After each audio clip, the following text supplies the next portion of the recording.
Vriende, laat ons die Bybel opslaan en laat ons daaruit lees. O, Allerhoogste Gees, laat hierdie woorde na ons harte gaan. Uit die tweede boek van Moses, uit die Exodus, uit 4 hoofstuk, die eerste en die tweede verse. O God, maak vir ons lig met hierdie woorde soos met kese. Toe antwoord Moses en hy sê, maar wat as hulle my nie glo?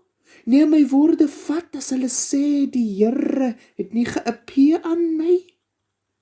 Maar die Here sê vir hom, jy sal jou mense lei.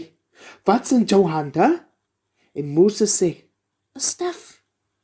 Nou vriende, dit was al wat hy gehad het.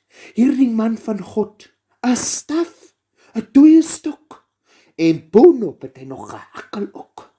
Maar die Here het toe lank met hom gepraat oor hoe hy moet daardie keer doodgeslat het die Egiptenaar. En Moses het sy grote kop laat hang. En toe skielik was daai selfde keer in sy hand 'n slang. Nou vriende, die Here het gebring aan my sy wonderwerke ook so. Hy het gevra, wat is in my hand? En vriende, in my hand is my gitaar. So kom, laat ons sing.